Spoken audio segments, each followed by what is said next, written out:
Ladies and gentlemen, welcome back to the analysis of YOLENO TV. I hope you're well from wherever you watch this channel. Now, OCS Talam received a huge blow. He had expected that the courts were going to grant him bail, that he was going to be out on bond, maybe. But according to the judge, Diana Kaveza, it's not possible. And that was communicated through the probation office that recommended that the High Court does not release the former Central Police Station boss, Samson Talam, on bond. That those young kids need their father to mentor them, to guide them,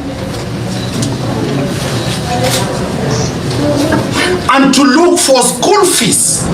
That his salary now, my lady, has been cut into half. He must come out, either get a mkokoteni to push to get the balance to pay school fees. Effective tomorrow, the superior courts are taking a break.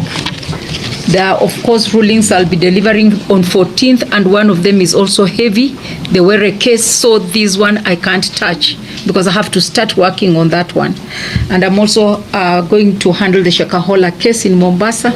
I have also requested the CJ to handle another matter, Rashid, and during the vacation period. Remember, Samson Talam was charged alongside 5 others. One of them, the common one that you know, Police Constable James Mkwano. Of course, we have Peter Kimani, we have John Gige, we have Gitao, we have Gin Bwao, and then we have Brian Mwaniki Jue. Now, all of them were accused to have either directly involved themselves or facilitated the murder of Albert OJUANG.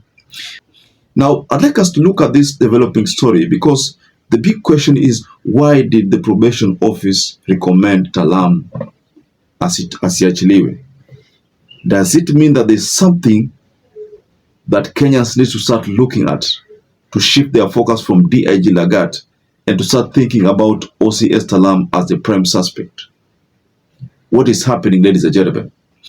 Before we delve further on that, kindly take this opportunity, like this video, subscribe to our channel if you are not subscribed before, and to our existing subscribers, thank you so much for your support. Now, based on Justice Diana Kaveza's decision not to grant OCS Talam bond, that can only point to one thing.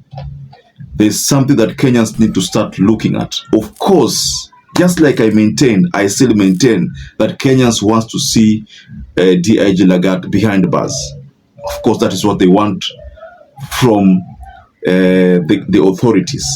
But what is being communicated, someone will argue that this is diversional, but what is being communicated is that OCS Talam knows something.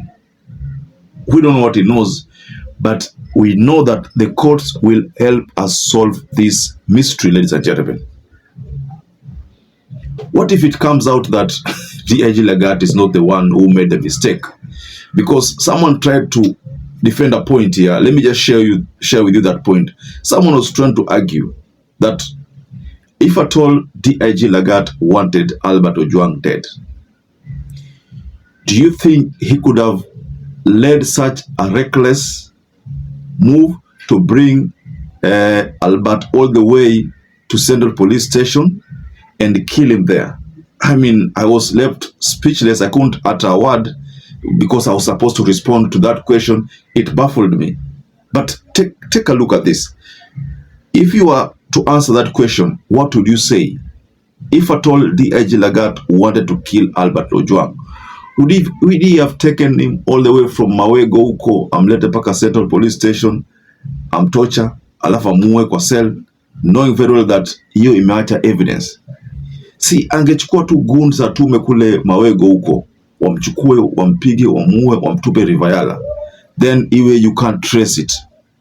I mean, that is why we Kenyans need to start looking at these people vizuri. There is someone who committed a huge mistake. Of course, TIG Lagat could have made a mistake by complaining, because anyway, if you look at online, everybody has been sharing explosive revelations, but nobody has taken such a drastic action. Maybe, of course, the problem here is that he took a drastic measure to have Albert apprehended.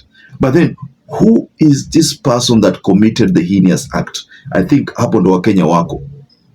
And through the OCS, the truth will come out. Of course, James Mukwana alijaribu kujisafisha kusema kwamba I was directed by the OCS. So the OCS must have been directed by someone. So that someone, because when it comes to the last time whereby now sasa unaambia sasa sema mambo yako ya mwisho, itabidi useme no, nilitumwa na nanio aje pia. Sasa wewe ulimtuma huyu hivi, kwa nini? You see, you're the complainant. If you are the complainant, why did you order for the arrest? Again, you should have just complained, let the DCI carry on with their actions. Na wafanye uchunguzi, wamchukue, wamweke. Again, there was Mawego, kwa nini walimleta all the way from Homa Bay to Nairobi? Those are some of the puzzling things that the courts must unearth. So, ladies and gentlemen, the bottom line here is that the OCS Talam has been denied bond based on an advice from the probation office. He should not be allowed to leave remand. Not yet. So perhaps if you're watching this video and you've not subscribed, take 1 second and subscribe, like this video. Till you catch up again, stay safe and stay blessed.